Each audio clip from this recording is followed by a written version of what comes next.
The Rose Rock, yeah. The Rose Rock. Oh, I'm sorry. Of the Oregon ones. Yeah. So we have 23 so far. We can get started. Hello, everyone. How's everyone doing? Again, if you can check your Zoom chat window, should be on the right-hand side of your screen if you enable it. On the very bottom center of your screen, there should be like a chat with a little balloon icon that if you click, that window should come up. Rather than having everyone's audio enabled, it tends to become very, very confusing. I'm sure, as we all know, if we participated in Zoom meetings, when people try to speak at the same time, there's delay, the screen switches, it can become very confusing. So I think this might be the best way for us to all interact with each other. We wanted to do the meeting this time instead of the webinar that we did last week so that we can all see each other at least. And then I think after, we'll talk about this a little more, but after the meeting is complete, we will leave this meeting open so everybody can socialize afterwards.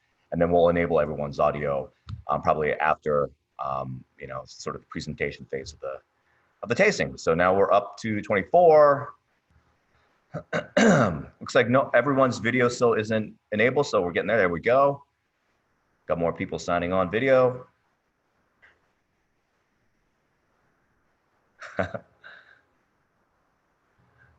Anglos. Island scene, my gosh. Okay, you're on and it's not muted. Oh, someone's not muted. Mr. Timmel's not muted. Okay. I don't know. Maybe you actually, you know what? Maybe you can unmute yourselves. So if that's the case, let's just try to be respectful of each other's opinions and turns and try to go from there. So I'm gonna, just unless we have something specific to say, I'll try to keep everybody muted just so we can get some information out. And then when discussion time comes, we can kind of go from there. So this is the first time I've done anything like this in a meeting format, so we'll see how it goes. All right, it's 6:07. We'll give it one more minute to see if anybody else joins us. And then I'm going to screen share, just go through a really quick couple of slides as far as what we're going to taste today. Just give it one more minute.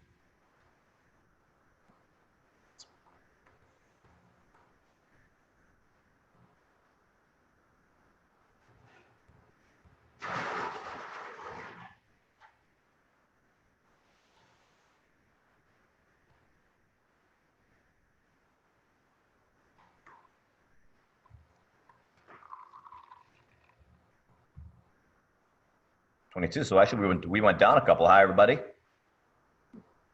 And again, please, if you can just open up your chat windows, we'll get started in just a sec.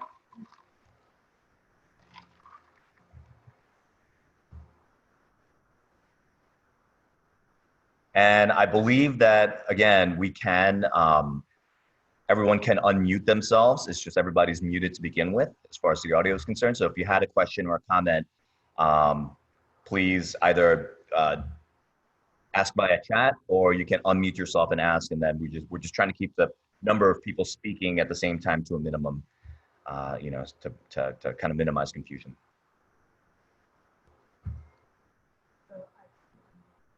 You can. Okay, excellent. Ooh.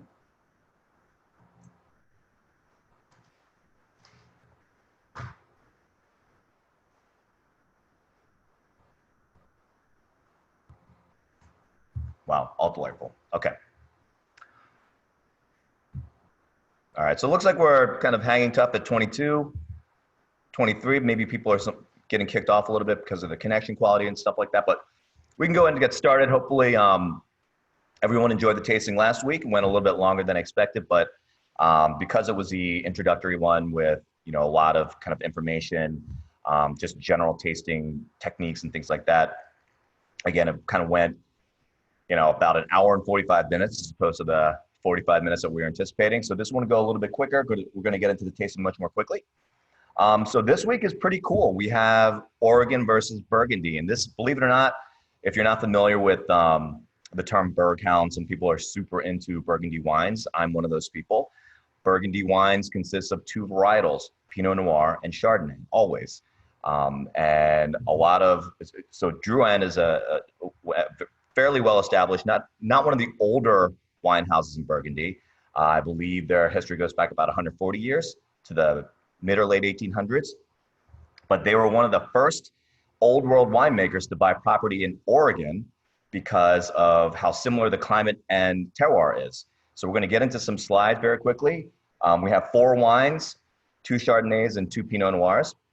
All 4 wines made by the same sort of parent company, but so similar vinification techniques, the same philosophy behind how they make their wines. By the way, they employ not just organic winemaking techniques, but biodynamic winemaking techniques, which even though you might not see it advertised on the labels or what have you, many, even the larger scale winemakers now are employing not just organic, but biodynamic winemaking, which that means not just using, not using synthetic pesticides and fertilizers and things like that, but also natural pest control, whether it's using birds of prey to control rodents, to control insects, et cetera, on down the line, all the way down to some sort of quasi-mystical concepts like planting or amending the soil and planting your grapes and things like that in correlation with the cycles of the moon and things like that. So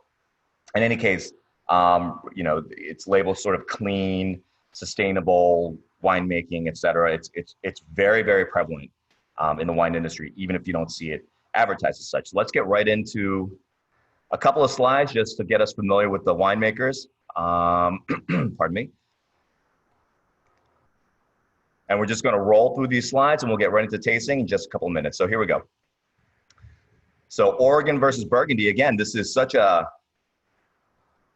fairly common concept for wine tasting because if you look at what Oregon is famous for as far as wine production, it's Pinot Noir. And the styles in Oregon can range anything from what we tasted last week, which was, I believe, a Russian River Pinot Noir, with fairly dark red fruit, some leather and tobacco, very, very fruit forward and rich, all the way up to a very, very sort of laser extracted, almost like, a classic descriptor is cherry cola, or like a raspberry now and later, or I'm sorry, a raspberry Jolly Rancher. That sort of range of styles in Oregon, and the growing regions in Oregon it's pretty narrow. It follows 2 rivers, the Willamette River and the Umpqua River. Willamette goes north-south, Umpqua goes east-west. But what we associate with Oregon, of course, is Pinot Noir. But anywhere you grow Pinot Noir, that same sort of climate and soil, Chardonnay also loves. And this is why those 2 varietals are grown in Burgundy and now in Oregon. So a lot of these slides are just kind of descriptions of the properties of the various vineyards. So this is Joseph Drouhin in Burgundy. You can see the rolling hills. It's when you see the skies of Burgundy, you'll see a lot of cloud cover and things like that in stock photos showing Burgundy, because that climate it's a fairly cold climate. And you'll see in a minute how the latitude matches up with what we consider a very northerly part of our country. But you can see some stats of, how much land there is, et cetera, not really terribly important to our purposes today, but just some background information. We're going to send you all these slides after our presentation, but here we go. Major wine producing areas of France. And you can see that Burgundy, it falls sort of in the middle of the country. Bordeaux, southerly, Rhone, even further south than that. Languedoc, further south, Provence, warmer weather, of course, in the southern coast and the Mediterranean. And then the coldest, the northernmost wine-making region, Champagne. And you can see that Paris is actually very far north, if you weren't familiar with the sort of geography of France. But just to show you how that relates to the, not opponent, but the counterpart today in Oregon, this is the Drouhin family. Gives you a little bit of a history of the property that Drouhin bought in Oregon, in the Willamette Valley. And it is Willamette, not Willamette.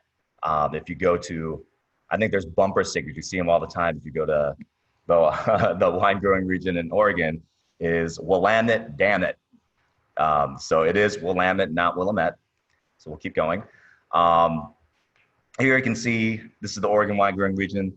the border between Washington and Oregon. So of course, Oregon being the northwest coast, Pacific coast, and the next most northerly state aside from Washington State. So at least I consider Oregon to be very, very far north.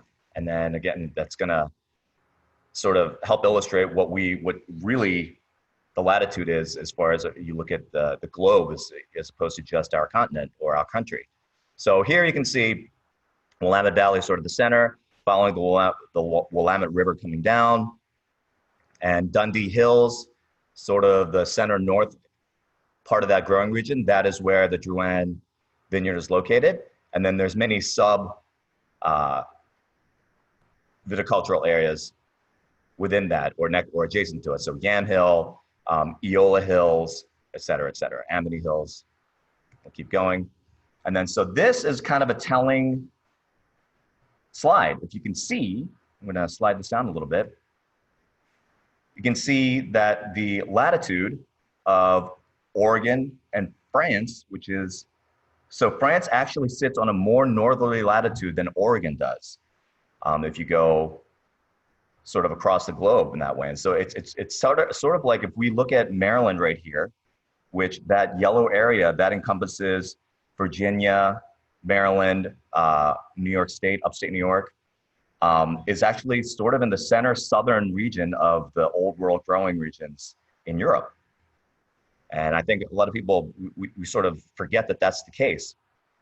So again, Oregon's wine growing region actually falls in a more southerly latitude in general than France, especially Burgundy wine growing regions.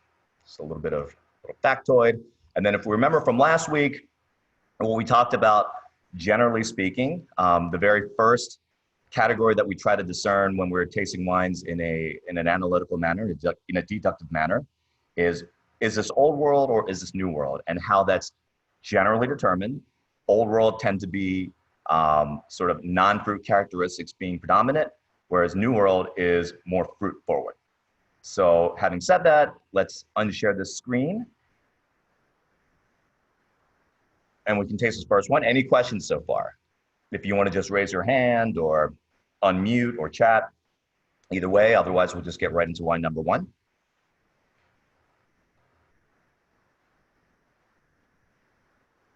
Really, no one? Wow, we just haven't had enough wine yet, I guess. So let's have our first glass of wine first. This is the Drouhin Macon Lugny Le Cry. So the Le Cry often indicates that it is a clay-rich soil, and that usually translates into a sort of a pronounced minerality in the wine itself. So I think what we should do is give it a taste, and we can start jotting down sort of our tasting notes. Let me see here. And maybe we'll just put that in the chat. So first, again, if you all remember from last week, what I like to do as far as the first thing is, what we can do, normally when we're tasting wines, we will compare colors, which it's kind of difficult to show on webcam, but if you look at even the two Chardonnays that we have, look straight down, 45-degree angle, straight down through the sort of the thickest part of the wine to a white colored surface, which would be the center of your tasting mat. You can see there, even between the Burgundy and the Oregon Chardonnay, there is a color difference. The Oregon Chardonnay has a little bit more sort of a golden hue to it, both very, very sparkling and clear. And then as far as aroma is concerned, I personally like to not swirl first and try to get some of those maybe more subtle aromas before you get hit with, big, powerful, the volatile compounds and stuff. So I think I get two things. See if anybody else picks that up. One thing that I would not normally associate with maybe a French Chardonnay. Does anybody get it? Something really specific,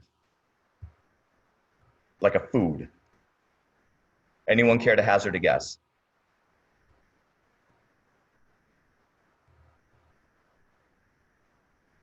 Raise of hands, unmute, nothing? Wow, it's like really specific to me.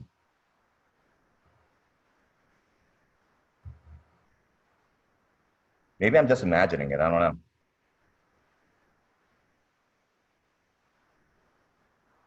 Is that someone just joining? Someone joining you? Okay. Okay, beautiful.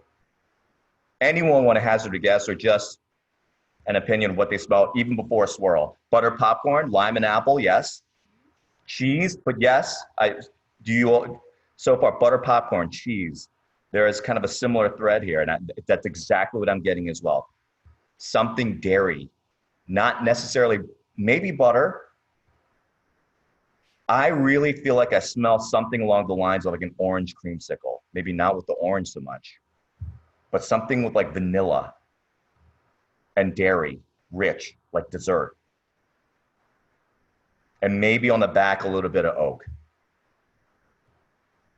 Do I sound like I'm crazy? Apple, yes, I get that as well. Orchard fruits, for sure, like ripe apples, very ripe apples. Would this be old world? I would say it has yet to be seen, but let's give it a whirl, and then we might get some more stuff coming out of the glass. Woo! I mean, see, this is why I really like to smell before I swirl, because once you swirl, it's just like so many stuff, so many components just like filling the glass. So a lot of the same components, I feel like butter, as someone said, apple for sure. Maybe something a little prettier, floral.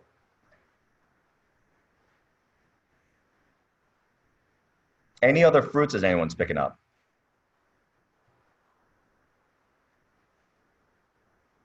Again, feel free to chat or unmute.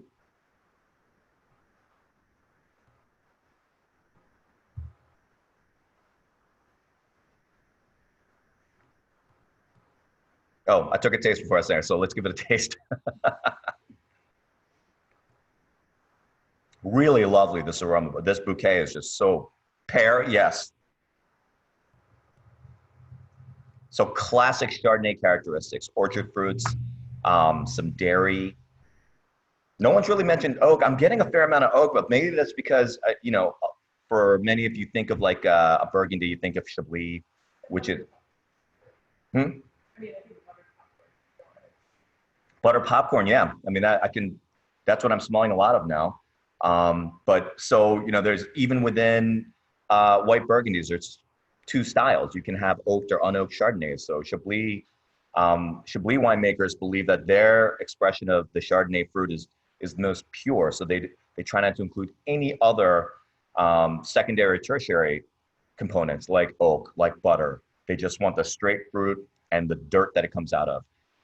The Mâconnais style is a little bit different. If you recall the Rombauer from last week, this is kind of a far cry. I wish we could actually compare and contrast the Rombauer because this really, so a California, oh, I'm sorry, we didn't have Rombauer last week. We had the Rayburn, the California style Chardonnay with big oak, big butter is sort of like the Americanized, if you will, version of a Mâconnais Chardonnay, which has some dairy components to it. Buttery like Chardonnay, but tilted Sauvignon Blanc, exactly. So that is the old world style of this type of Chardonnay, which has oak, it has butter, but only in the really, really sort of like very measured, judicious amounts to balance out the acid of the Chardonnay, which I love Chablis. I love a laser tart Sauvignon Blanc, but I really appreciate this style of French Chardonnay, where they're also incorporating winemaking sort of manipulation to create this really balanced end product. So yeah, I'd say oak, butter, pear. There is lemon, I think. And maybe, when I was saying an orange creamsicle, it's more of like a lemon creamsicle. Pretty fantastic. So let's take a look at the tasting notes and see how we did. And then we will taste the second one and try to compare the two. So I think it's pretty fascinating. There we go. So if we look at LaCroix, 2018, apple, stone fruit, lemon curd. Again, yeah, I'm cheating a little bit because I did write this stuff, or copy and paste it at least. But there really is that sort of dairy component. I feel like creaminess big time, in my opinion. Honeysuckle, nectarine, didn't really get a whole lot of stone fruit personally, but I did get a little bit, maybe not honeysuckle specifically, but some sort of blossom, sort of pretty perfumey, summertime blossom, white blossom sort of bouquet. So peach tinge middle. So this description for this vintage is giving a lot of a big nod to stone fruits and drupes, which I really didn't get personally. But again, wine tasting is such a subjective endeavor, but we did hit a lot of the main notes. Let's go into wine number 2. Any questions, comments? Buttery like Chardonnay, yeah, like that.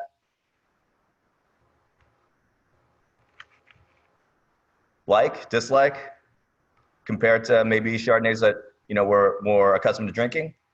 And just a reminder, everyone's audio is disabled by default. You can turn your audio, you can unmute yourself if you like, or again, just comment via chat. No, I don't actually. Why oak based stainless steel vats? So I think this wine actually spends 8 months in French oak, this particular one. Let's see. Was it on the slide?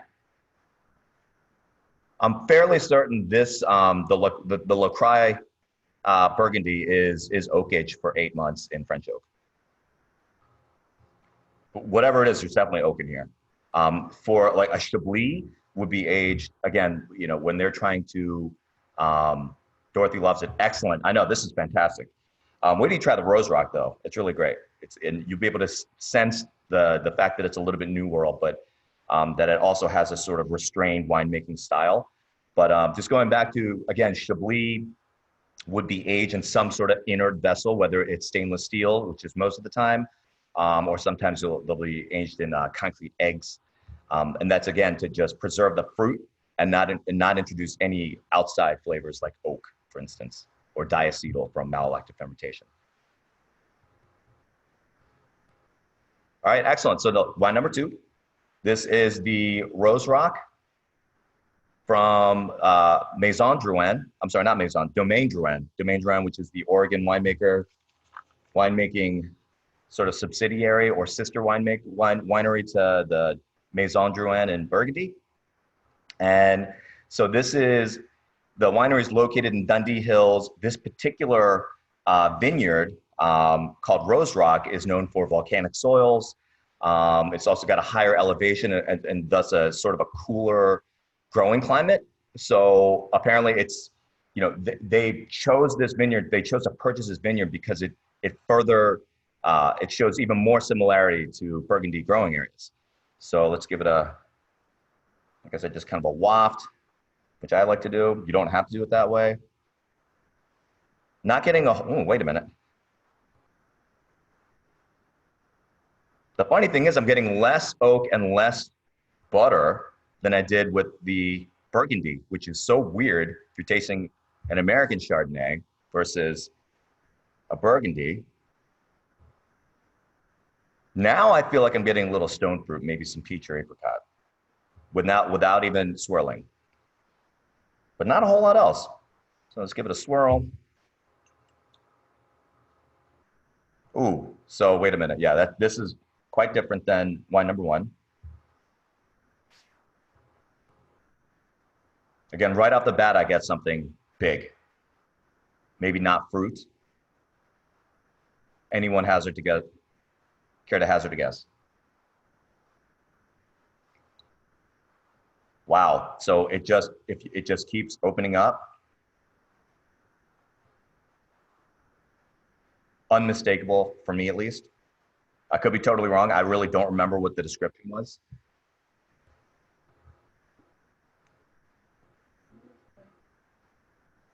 We got someone else joining. Vanilla. Something along those lines, something desserty. Wait a minute, maybe it is vanilla, hold on. Vanilla, apricot, I do get apricot big time. But something else. Remember when we looked at the color, and the color seemed a little darker. Maybe sometimes that's a clue as to some of the aromatic compounds you might be able to detect. Vanilla is one that is associated with sometimes a darker, like a more golden hued white. Mango, something's tropical, yes, getting there, for me at least. But yeah, something more yellow or tropical or kind of, or I don't know. I think mango is what I was, creme brulee, I'm thinking something caramelized, something like honey, maybe not quite honey. I think maybe mango is right on point, actually. Lemon peel. But something along those, yeah, kind of yellow, golden sort of aromas, right? As opposed to wine number one. Really cool, very beautiful. And I would say even more restrained, even though a lot of what we're talking about is fruit, mango, apple, lemon, mandarin orange. So, right, again, one of the first things that you would think of, you know, comparing wine number one to wine number two, what things hit you first? What are the adjectives that come to mind initially? If most of them are fruit driven, most likely New World. If they're not, probably Old World. So in this case, just on the nose, everything we've talked about with the exception of vanilla has been fruit, every single, and the creme brulee. But you know, it's all fruit-based, mandarin orange certainly. Yeah, but something like that, something a little bit more, you know, sweet doesn't really have a smell, but you know, I think we all know what we're talking about, sort of that sweet, desserty smell to it. So let's give it a taste.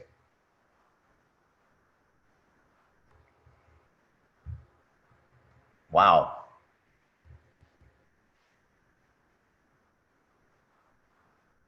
That's actually kind of crazy. I might not have had the 2018 vintage, or this is the 2016, I'm sorry.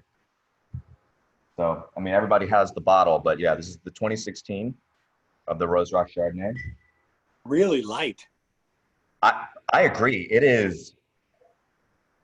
I'll tell you what, it's got a real long finish, but most of what you're tasting kind of goes away really fast. But it is not what I was expecting at all. To be honest, I would have maybe flip-flopped. Well, I can't even say that. It almost starts off like it's gonna be sweet and fruity, but then it just kind of goes away. Like it sort of hints at it. And then, so the second taste that I got, it's got great acidity on the end. If you can, I don't know if you all can detect this as well, but so after the wine is gone, most of those big flavors kind of go away. There's still some aroma left to breathe out through your nose, but your mouth is left fairly dry. And that's an indicator of the amount of acidity. But it tastes a lot more tropical than I was expecting. Henry, how is this stored? This doesn't taste like barrel at all. I agree. It's got very little barrel. I believe this is also oak aged. In fact, if I recall correctly, this is aged in French oak, drained from barrels, mixed, and then put back in barrels for a certain amount of time. So this, after you drink it, try it after one more sip, breathe in through your mouth and out through your nose. I think you'll get a little bit of barrel, but certainly not nearly as much as in the Burgundy, which is really, really surprising. This is very, very atypical, certainly a very atypical American Chardonnay. Yeah. And then on top of that, a very atypical Oregon Chardonnay. Oregon wines in general tend to be, except for the ones that are really trying to market to a certain audience, tend to be old world style, only if only because it's a more northerly growing climate, more similar to French growing areas as compared to California. But this is, frankly, this is kind of this is really good. Yeah, it's fantastic. It's weird. I was not expecting this at all. Hey, Dennis, did you switch this on us? No, I think. And no tricks. Henry's so It's really good. I listen. If I was drinking, yeah, and Rachel's here, 6 feet away, actually more like 8 feet away. But if I were blind tasting, I would guess that the number two would be an old world Chardonnay. because of if compared to number one, because number one has that very detectable, I wouldn't say it's prevalent, but it's definitely, it's noticeable, the oak and the dairy, which is more indicative of like a West Coast style, an American style Chardonnay. But yeah, Hey, clean. It's great to see all these faces here. Hey, John Brushy, did you finish that bottle already?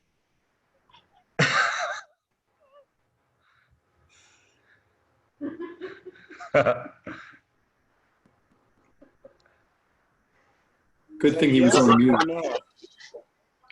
Chris, I like that goatee, brother. I was gonna say, yeah, when that happened. Those are the flavor savers, right?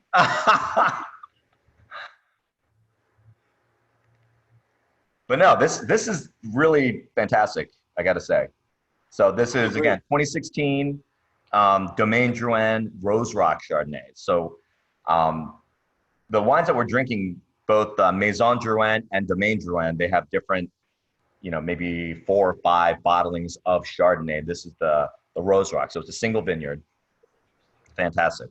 Really very unusual. Uh-oh, Boom Boom's on the line. Boom, boom. What does that mean? Oh, boy. Mr. Verbeek. Do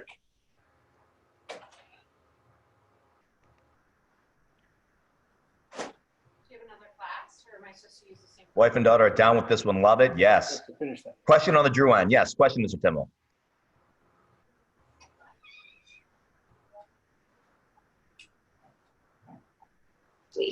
Because we couldn't Mr. see. Timmel, turn your video on.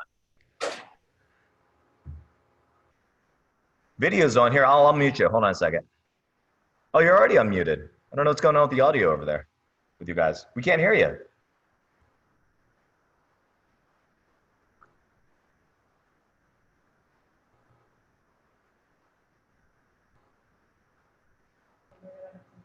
Yeah, maybe type it into the chat window. Oh, hold on a second. Here we go.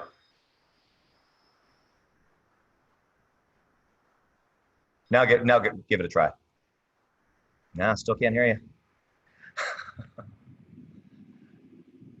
Any other comments, opinions, anything? I think it's fantastic. I did not expect it to be so different than the Burgundy, honestly, especially in that way. Yeah.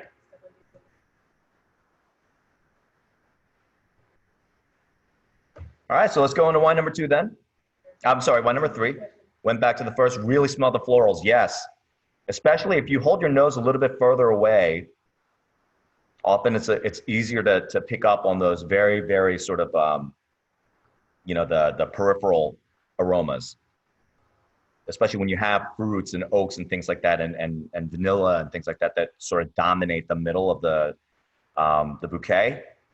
Just on the edges, sort of, you can smell those sort of the lighter, more subtle fragrances. No, there we go.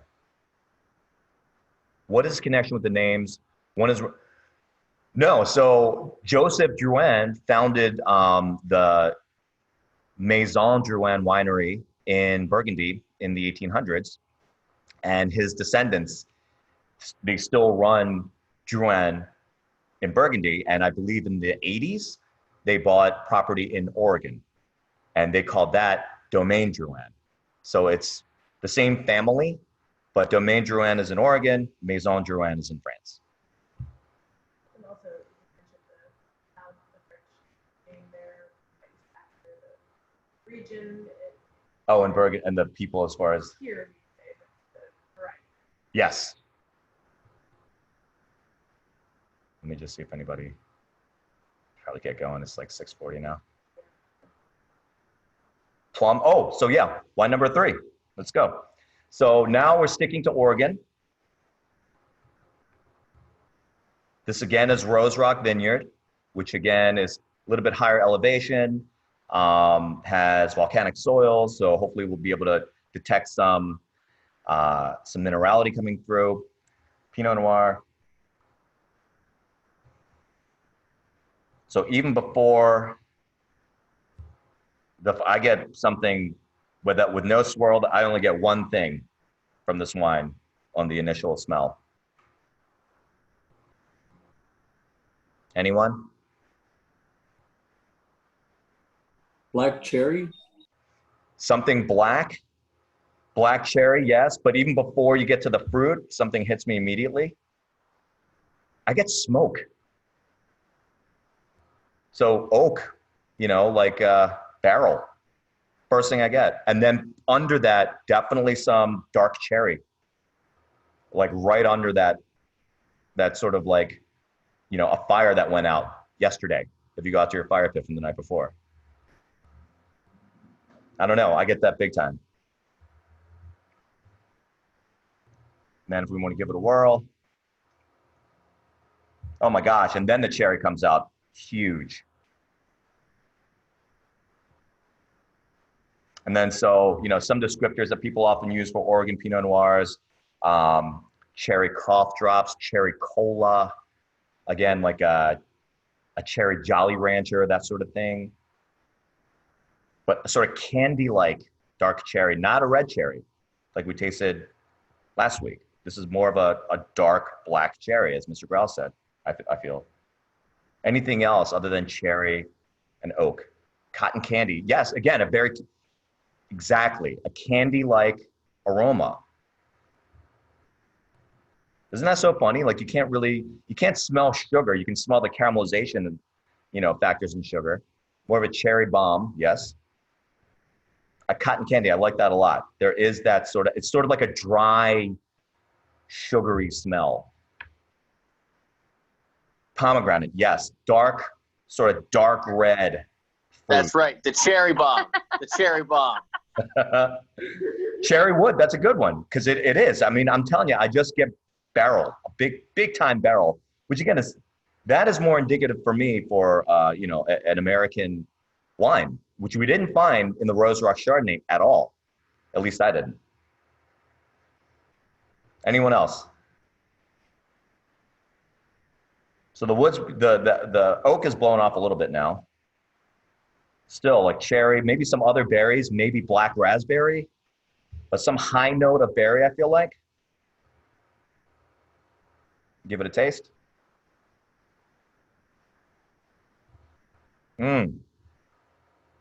Oh man. Wow. So that is killer. So even before going into any flavors, like just from front to middle to end, if you fill your mouth with a sip, let it sit, drink it down, and just wait for sort of the process to continue. It's a very, very balanced sort of like round curve all the way to the end. Super balanced, by which I mean you get some stuff at the front, you get a lot of sort of substantial stuff in the middle. The finish is long. It's acidic, but not overly so.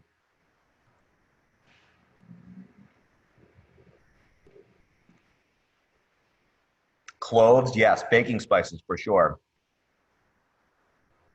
And now I feel like, maybe it's, power of suggestion, but I smell clove now in the wine as well. I can certainly taste it on the end. Some baking spices, clove, maybe some allspice, something like that. How about flavor components other than cherry? I don't know what allspice smells like. Allspice sort of smells like it's kind of a catch-all term, but like yeah, totally. Clove, star anise, cinnamon. Like if you think of like a Starbucks pumpkin pie latte, yeah, but not that strong, that's allspice. And that's why they call it allspice, because it has a lot of components from different spices. That's allspice. Black pepper, yeah. I get a lot of, I hope you're saying black pepper because that's what I get. Anyone else? I feel like I get one other thing that's not fruit. Also, I get some sort of like, related to the acidity, like someone said plum earlier, like a plum, like the skin of a plum. When you bite into the skin of a plum and it sort of like dries your mouth out a little bit, that has to do with the tannins a little bit, but there's another component in there that's not fruit. That's good. Anybody get anything like that? Something, anything. Don't be afraid. Cotton candy was a beautiful adjective because it's perfect. And as we said last week, that's part of tasting is, we develop a vocabulary of flavors and smells that we already know and sort of bring them into wine tastings to describe and sort of try to commiserate with each other as what it is that we're experiencing. Anyone, non-fruit.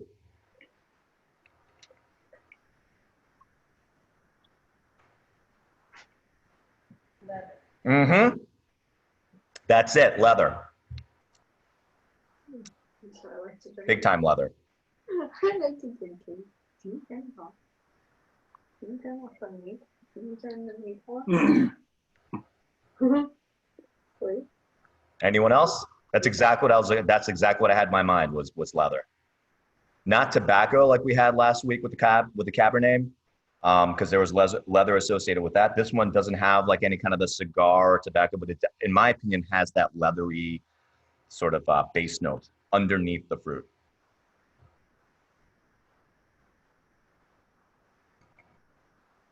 Eastern Shore clam dip. Ho ho! That's awesome.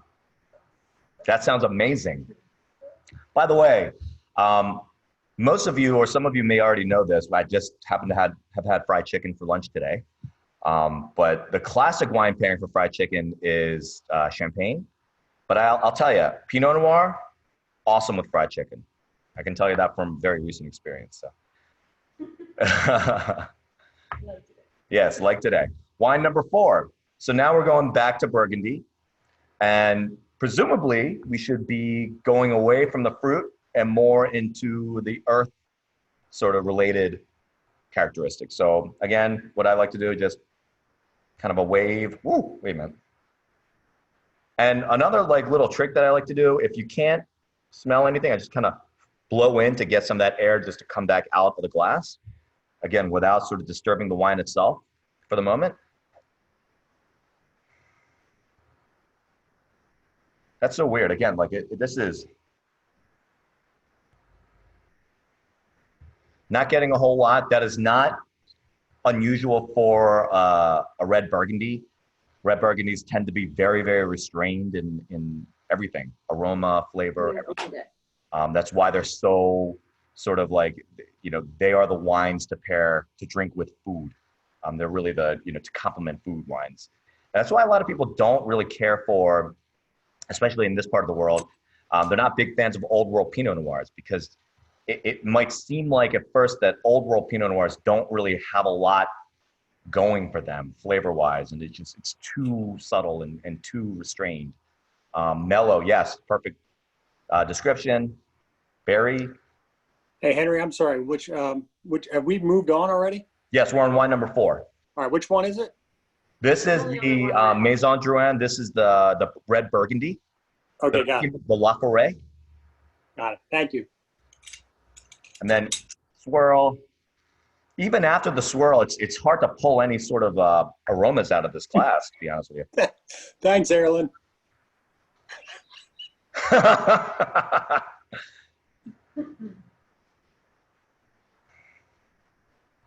So again, compared to wine number 3, certainly, even with their face just in the glass, it's kind of challenging to pick up many characteristics. But anybody care to contribute? I got a couple.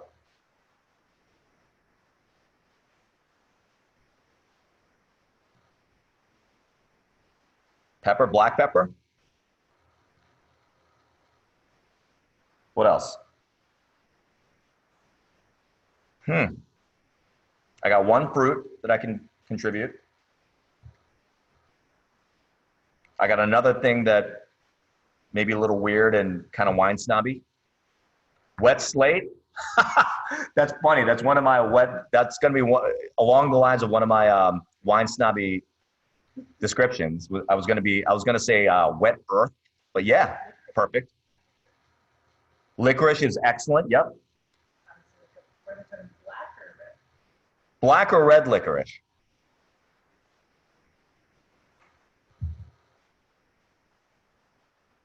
Plum, again, I agree. Black licorice, yes, me too. So, and then if you kind of connect that back to wine number 3, the clove.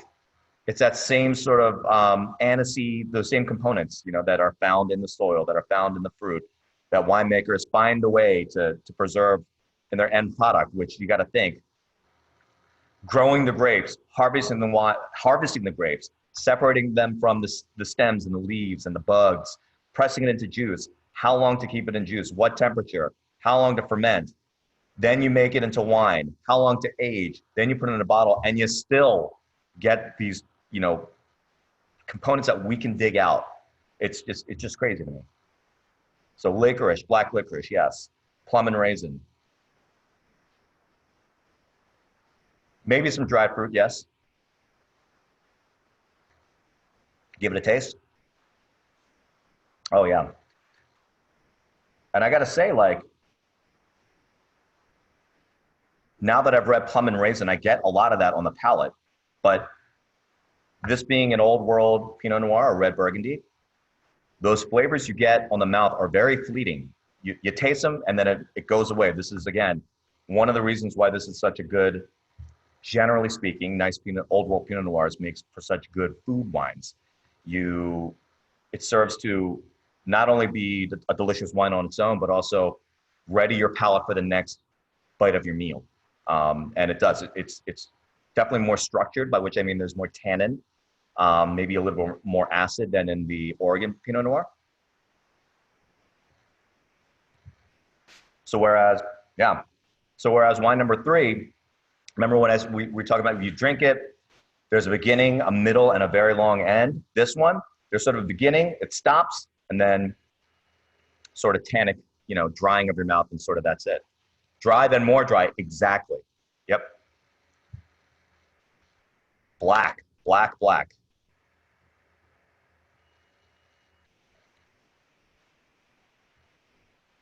And if you look at the color of this, actually both of them, they have this beautiful purple hue, kind of like a dark amethyst. Not quite a garnet. Garnet I would associate with more of a red, but again, 45 degrees looking down at a white surface, which should be the middle of your mat.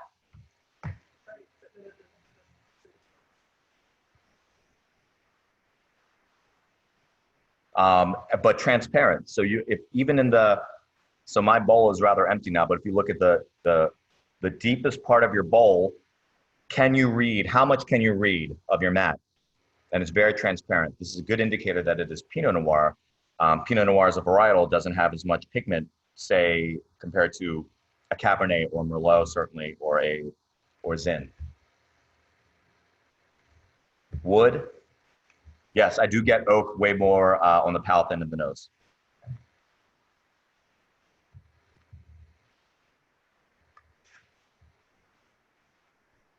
So what's everyone snacking on while we're tasting tonight?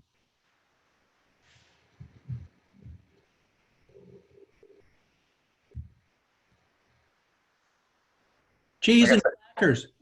Cheese and crackers. What kind of cheese you got? Mary, what do we have?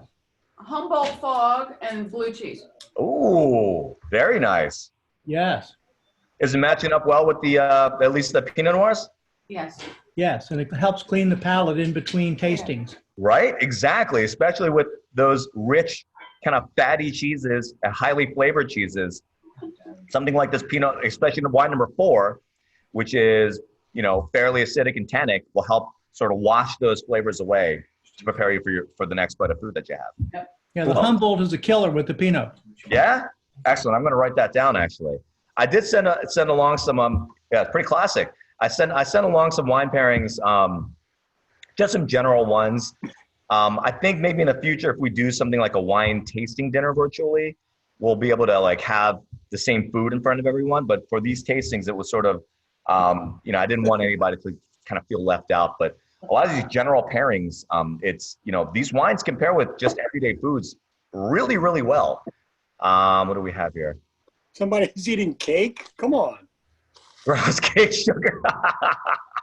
Let's just come into the club and do it in person and not tell anybody. Absolutely. All right, let me wait till I have a few more glasses of wine, then we'll talk about it. Oh, that's nice. So, Jim, Mr. Birch, you make some smoked trout dip? What? Come on, Jim. You got to share that. I need to hit the river again. I just smoked it 2 days ago, so we haven't been very socially distant with some friends, so we shared it. But I'll certainly hit it. I'll do it again for everybody. Where'd you fish for the trout at? That was at the Gunpowder. They're still stocking the gunpowder? Yep, they had a second stocking. Oh my gosh. I was wondering if they were doing that this year. They did, yeah. Huh. Yeah. That's awesome. Anyone else? Dennis wines are great. Aren't these wines fantastic? They really are. Yeah, they're nice. delicious. Very nice. Love Burgundies. Yeah. I just have a little bit of cheddar and big chunks. Nice. No.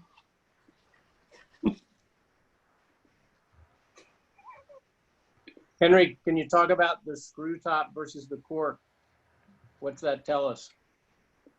Usually not much. I know it's so bizarre that the Burgundy, the red Burgundy, not the white Burgundy, had the screw top. I don't know. I'll have to look into that. Maybe they couldn't, when they were bottling this particular wine, they didn't have a good supply of cork. Cork is not an infinite resource. So for a while there, I think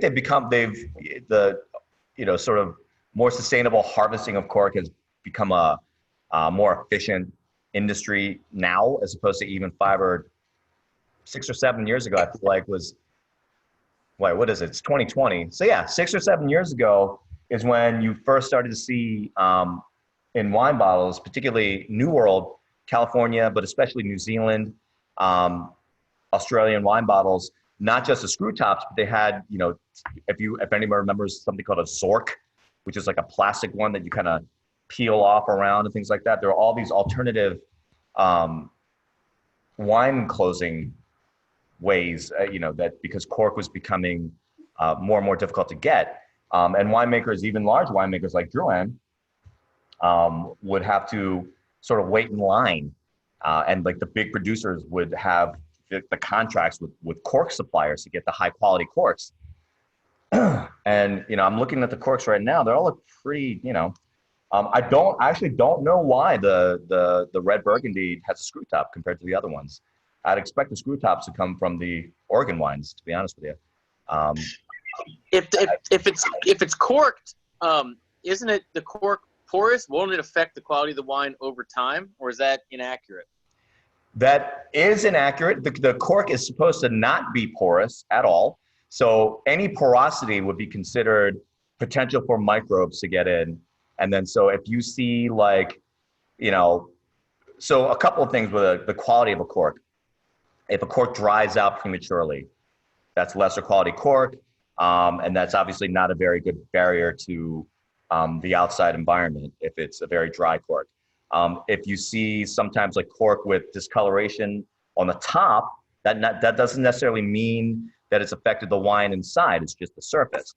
But if you see corks with discoloration anywhere other than the very, very top surface, sort of in the middle or the bottom, that would indicate some sort of infiltration of microbes into the bottle, into the wine itself, and that's bad. So cork is not supposed to be porous. The breathability of wine, like anything that happens, the only thing that should happen in a wine when we get a bottle of red, the only real chemical reactions or transformations that should be taking place in a bottle of red wine at least would be, as we spoke about last week, would be the tannins binding with pigment molecules and then sinking to the bottom. Outside of that, nothing. So, and so if you're talking about like a Brunello di Montalcino, the aging requirement for Brunello is insane. It's 12 to 18 months in a barrel, and then 5 years in a bottle before it's even released for sale. And a lot of that is to tamp down, to help sort of rein in the tannins that are very sort of typical of Italian wines. But yeah, so there should be no sort of atmospheric interaction with the liquid in a bottle of wine. So if that's happening, that's not a good thing. Hey, sit down. Sit. Hey, Henry, Yes. I don't know a lot about, this is the first time I've ever drank a Rose Rock. Yes. Both the white and the red were really good. So do you have anything about the vineyard? I mean, this is really nice. So I'm not sure. I'm not sure if I'm going to go to Growls to get it, but hey man, they like hooked us up with prices, so I would recommend it. So Henry, the other thing I noticed, both the Rose Rocks are 2016s, where the Yes. ones in Europe are 2018. Yes. And I don't know if that makes a difference in the wine but I would agree with Chris. They're both terrific. I agree. The vintages definitely do make a difference. And that's why we wanted to make sure that we had the same vintages from the respective vineyards. So both the Rose Rocks, same year. Hey, Chris, yes. the Rose Rock Pinot Noir is available at Total Wine or Beltway Uh-oh. at a pretty reasonable price in case you care. Oh, man. I knew the meeting format was a bad idea. Oh, my God. I'm sorry, Dennis. All right, so everyone on mute right away. Because anywhere but Growls is what we're saying. Just end meeting, right? Mr. Grau, just end meeting. Dennis, I'm going to go get some tomorrow, buddy. Don't worry. Don't worry, Dennis. You're only 5 minutes away. I love Growls. No, but so Rose Rock is a vineyard that Domaine Duran purchased in, I believe, the 90s, 25, 30 years ago, something like that. So, and they chose that vineyard based on, again, the elevation and the soil composition. And that was We Heart Growls. Oh, that's cute. But no, again, fantastic. I hadn't had the last time I did an Oregon versus Burgundy tasting with Drouhin wines was, I think, 2018. So the vintages were definitely different. They did not taste like this. So These are really good.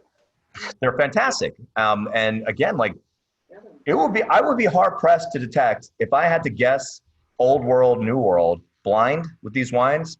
I don't know that I would be able to pick them out 10 out of 10 times. Normally you can, but that's a testament to the winemaking techniques, and the rigor that they employ to make these wines, even in Oregon compared to Burgundy. It's, Oh my gosh, Erlen, you are too funny.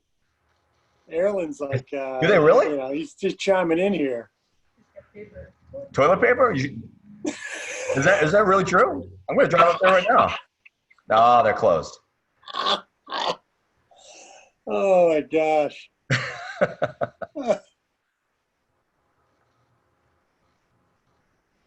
What else? Comments? Complaints? Feedback? No, really good stuff. I mean, this is really good combinations. Yeah, I enjoyed all four of these wines. Like, again, very surprising comparing the two. Henry, really different question. For Mhm. next week's, how far in advance of our gathering should we open the wines? I would do it like maybe an hour. A very good question. It doesn't require a whole lot of planning as far as that. Like, maybe pour it in a glass of 30 minutes before we start. Yeah, you're right. The Italian wines, we have a Chianti, a Montepulciano, a Barolo, and then a Nebbiolo. Now the Barolo is Nebbiolo. One other wine, but we have an Amarone, I believe. So yeah, I would say maybe 30 minutes. Put it in the glass. I don't think you have to decant the whole thing. Can you send out a calendar reminder for that? I would love to do that. We will send out a calendar reminder. That's awesome. I love that. It's like a 5 o'clock calendar Hey, reminder. open the wines up. Come Open on. up your bottles. That's and right. Jim, we'll all send can you all send our addresses to Jim Birch to get some of that zip? Okay. You're gonna have to catch a lot of trout, man. Like that's a lot of people here. Yeah. I can't wait Random for that question. Jim Birch dip. Random question. We were given an aerator. Do you ever recommend using those? Yes. I love aerators. I'm serious. I love them. I pretty much always use one. So unless it's the only time a risk is involved when you're over aerating wine is if it's very old. So a very old bottle of wine, you really want to minimize the exposure to oxygen that it has. So it's the younger wines that to have a lot of tannins, that you want to expose to air to mellow them out a little bit. Yeah, I mean, and decanting too. So older wines, you typically, the only reason to decant an older wine really, the oxygenation, which is what an aerator does, is secondary to decanting a very old bottle of wine. You decant an old bottle of wine to get rid of to separate the sediment out of it. The more you risk, there are wines that like probably are drinkable moments after you open it, very, very old bottles of wine. I'm talking 50, 60, 70 years old, that 30 minutes later, interacting with oxygen, they're becoming vinegar. They're toast. Yeah, they're done. And a very good example of that, I don't know how into anyone right now is into natural wines. So has everyone been to Fadensonnen on 23rd Street? It's a wine bar that's owned by the same people that own W.C. Harlan and Clavel, but they specialize in natural wines. And natural wines are what's that? So natural wines are a real crapshoot because most of them kind of suck. But even the ones that are really good, these are wines that have no sulfites, no preservatives, yada, yada, yada. And I've sat there having a glass of wine with a friend where they open the bottle, it's like a naturally fermented Pinot Noir with no preservatives, tastes really fresh and like, just kind of explodes when you first drink it. 15 minutes later, it tastes like salad dressing. It's kind of amazing how quickly oxygen can affect these wines. And so older wines are very susceptible to that. But aerator, generally speaking, I use all the time. I've had that kind of wine at Bo Cashman's. Yeah? Whatever that taste was you just mentioned. Like salad dressing? Yeah, salad dressing. Is it, Chris Haley, is that your trophy wall behind you? Is that what you're trying to show us all? No, not at all. Now they're talking smack. Uh-oh, here we go. This is stage 4 of wine tasting. Kicking off at 7:07. Perfect timing, everyone. Yeah. 1 hour. Perfect. This pandemic is over. We're coming over to Europe. Come on. Hey, Henry, Yes. I have a question. Yes. When you go to Europe, they don't have sulfites at all. And the wines taste great. So Mhm. you talk about, when air hits the wine, when it doesn't have preservative, potentially tastes like salad dressing. So why is that the case in Europe when the wines taste great? Again, I think it has a lot to do with, by the time a wine gets here, so bottling process, if you're talking about kind of a small restaurant, maybe close by the vineyard, like a truck's drive away, as opposed to being in a shipping container for God knows how long to get over here, crazy conditions and temperature fluctuations, movement, all that kind of stuff, for a wine to get here, age of the juice in the bottle, handling of it, and then, the adding of sulfites are added not just by, large scale operations. It's part of the winemaking process, and sulfites are naturally present anyway. And just as a side note, so where did I read this? It was, maybe in the 70s or something like that, where, refrigeration in storage vessels wasn't as, or didn't exist, or certainly, nowhere near where it is now.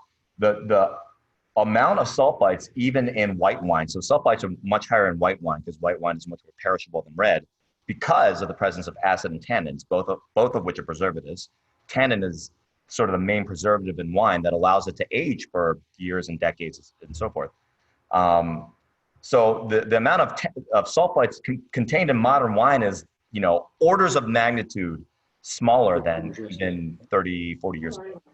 And that has a lot to do with transportation and refrigeration techniques. So as to your question, about wine in Europe, there's no guarantee as to there wasn't, sulfite used in that winemaking, even if it's like a mom and pop operation, maybe especially if it's a mom and pop operation, they don't have, these rigorous production controls with temperature control and things like that. They might add a couple, sulfur tabs or whatever it is, powder that they add to the fruit as soon as they harvest it. And maybe they don't get to it because they're busy with doing other stuff. Who's to say? It's especially when if it's a wine that's not going through like a regulatory body. It's kind of hard it's hard to know how they're making their wine and what they're adding to it or what they're not adding to it. I would say.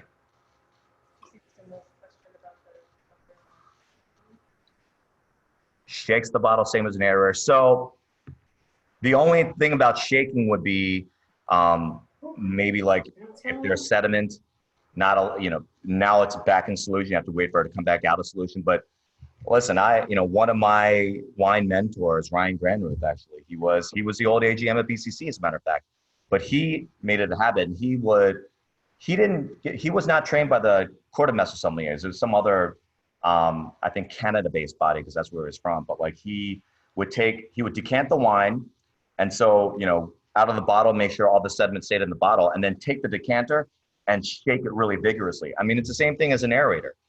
All you're doing really is increasing the surface area of the liquid to interact with the atmosphere. Yeah, but that's for like a young wine. Sure, yeah, for a young wine, yeah. And You don't want to do it for an old no, and again, for an old wine, you don't want to do that because of the risk of getting all that sediment up into the liquid again. But that's exactly sort of what we're doing when we do this. We're increasing surface area interaction with oxygen in the atmosphere. Hey, Henry. On Yes. this, on the, Yes, you have to open first, correct. I'm sorry, go ahead. sorry, on this one, this is from the, how do you pronounce it? Is it the Boone, the Boone province in France? How do you say that? Bone. Oh, okay. It's really a great region. I mean, Cote de I Bone, really, I don't think I've had a bad wine from this area. Yes, absolutely. Yeah. And that Oregon one was, maybe a little lighter than this when I think about it. Mm-hmm. But just as good. And I was really surprised in terms of the Oregon capabilities in relation to this one. I agree. So one of the things that I really like to do with these wine tastings is explore a varietal in depth. Pinot Noir is one that you could have like 2 or 3 or 4 about, because even though it's a single varietal, I think there's 700 or 800 clones of Pinot Noir, and winemakers employ different clones for different purposes, whether it's to add a certain flavor or a different color or an aroma, much like other winemakers would add different varietals, like Merlot for color, Viognier for aroma, even to a red blend or something like that. And different clones to adapt to different climates, or, hey, it's going to be a warm fall this year, so let's plant clone 227, which we know does well in warm weather late into the growing, like that sort of thing. And Pinot Noir can take on so many different characteristics. Again, if you remember the Pinot Noir we tasted last week compared to this one, miles apart. If we take a Ken Wright Pinot Noir, also an Oregon winemaker, it's like a lot of his wines are tasting like a raspberry Jolly Rancher, because it's bright red and has no leather or oak or anything like that, just kind of laser sharp fruit, high note red. Just it's kind of crazy the range that Pinot Noir can express. But yeah, I agree. I agree. The Burgundy is fantastic, and it does have definitely more backbone as far as tannin and acid. But I would say that the Oregon one, true to form, has more sort of middle note to it. I mean, I'm just surprised it tastes so nice and so smooth, and it was 18 and in 2018. Oh yeah.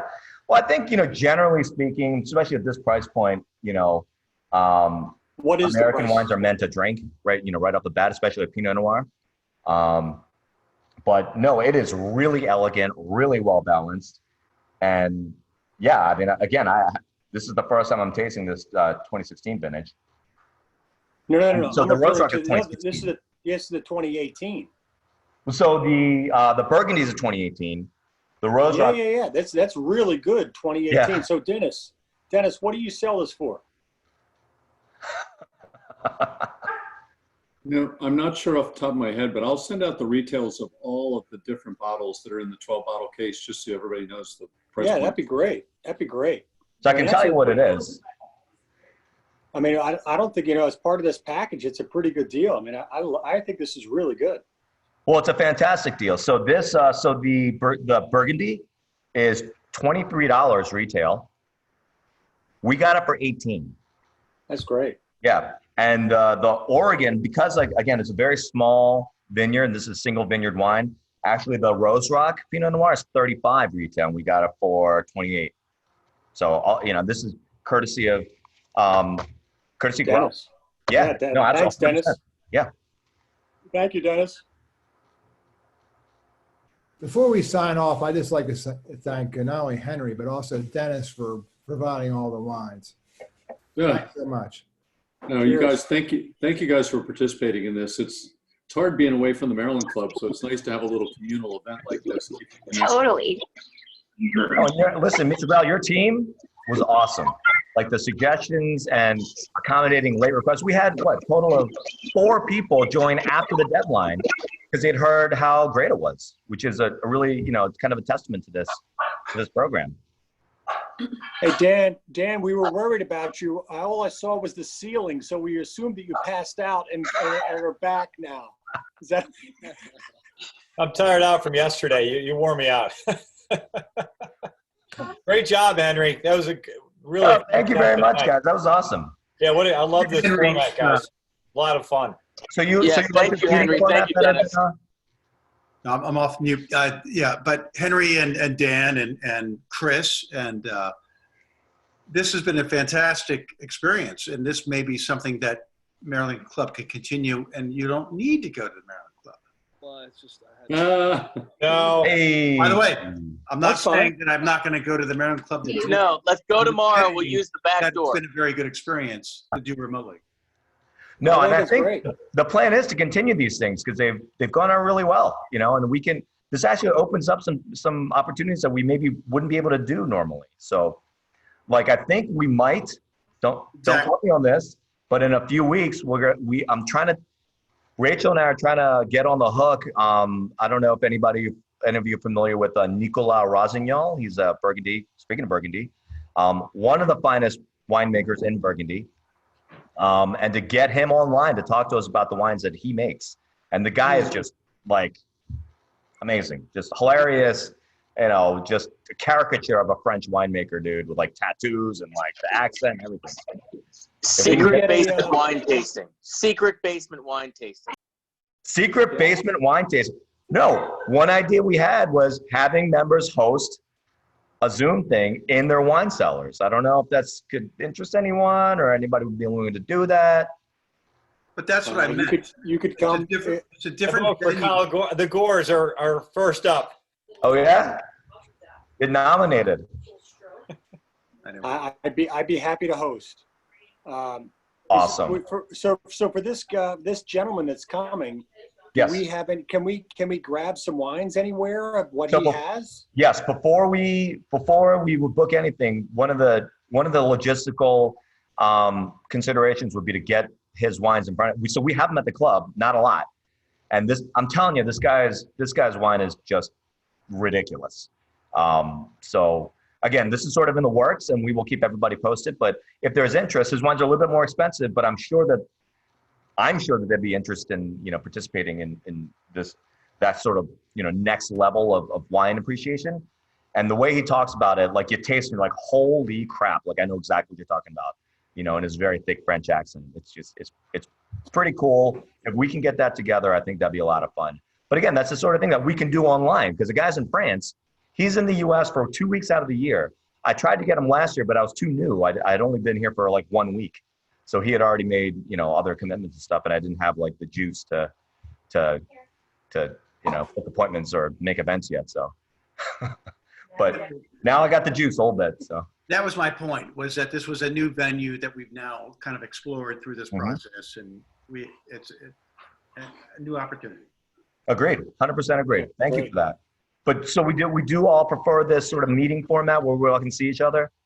This is fantastic, Henry. Okay, better than the webinar? I just want to know what the Insleys are eating for dinner. There's a big group around that table. So I saw that, yeah. But maybe they bagged out. I think they left, actually, yeah. I think some people need to spruce up a little bit.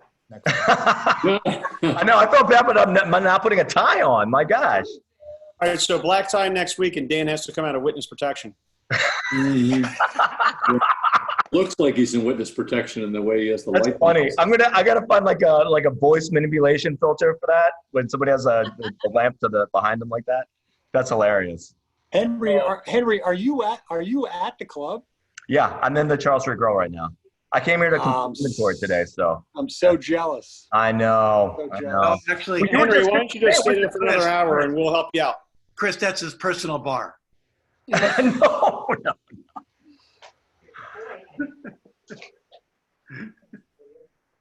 No, but this has been great. Thank you all so much. Yeah. Thanks, everybody. This was great. Really fun. Thanks. Yeah. Thank you, Henry. No, it's my pleasure. We're going to leave the meeting open so everybody can socialize, if that's okay. Yeah, and we'll see you next week. And we'll send you a reminder about when to open your wines. All right. Thanks, Henry. Excellent. Thank you Take all. care. Good night. Hey, Johnny Good night. Brush. Johnny, how you doing, buddy?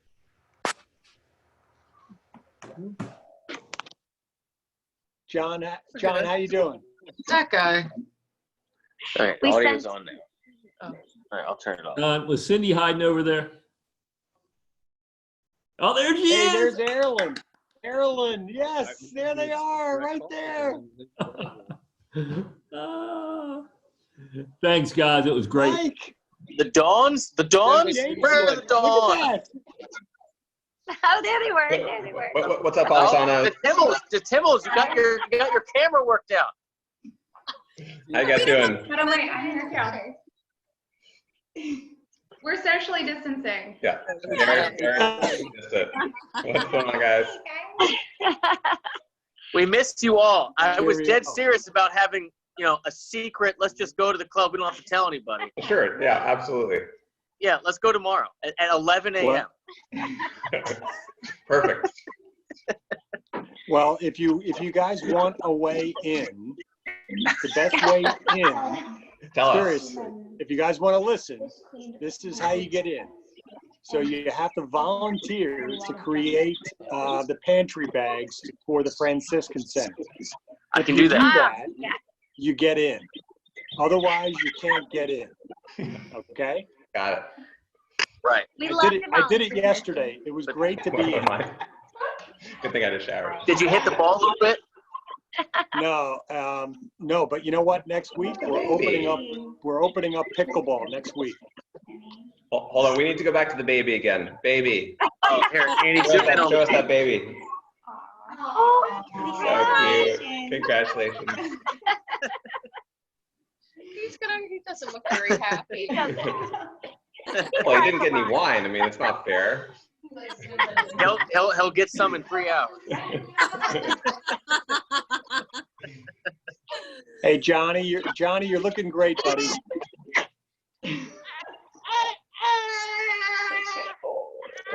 Turn the mic off. Good to see you guys. Where's the baby? Where is the baby? Annie, you're hiding. They want to see the baby. Well, there he is.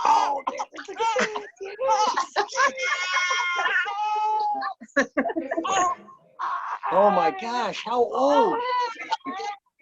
How old? 7 weeks. 7 weeks. Wow. Is that a girl or a boy? It has been it's our fourth boy. This has been a very wild time for us. Oh my gosh. That is, your wife is a saint. Right, they don't know. I'm aware. Erilyn, I can't remember. What do you have? 17 kids? How many do you have right now? Right around there. Right around there. I'm surprised none of them have walked through the room.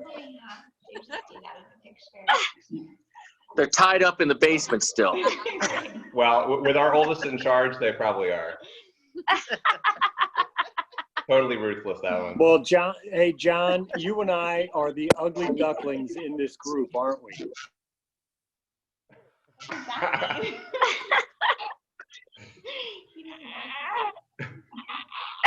Wow, it's just great to hear that.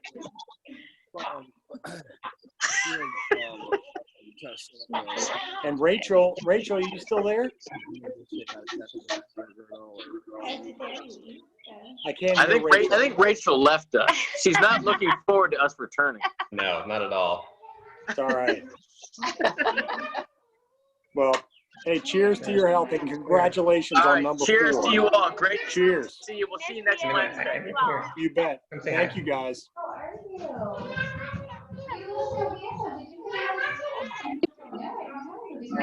I hear children. That's probably just the way it goes. Andrew, Look, the Timberwolves are still there. There's a baby on the computer. You see it? It's a little baby boy.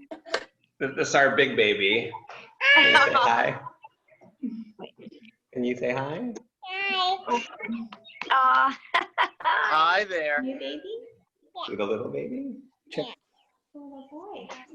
Oh, yes. You want to be the baby? I used to be a baby. Yeah. You used to be a baby? Anymore? You know, your dad is still a baby. Really big baby. I've seen him pee his pants. Silly. Mr. Michael. Hey. Oh my gosh. So what is your name, young man?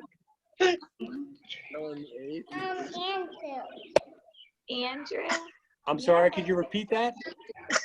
Get louder. Andrew. Andrew. Oh my gosh, that's a great name.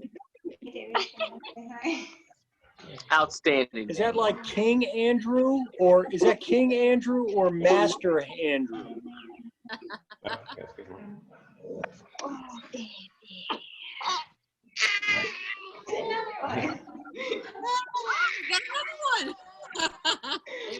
Oh, I love it. I love who's it. this Love young it so man?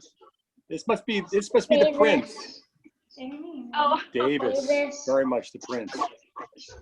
Where does the blonde hair come from?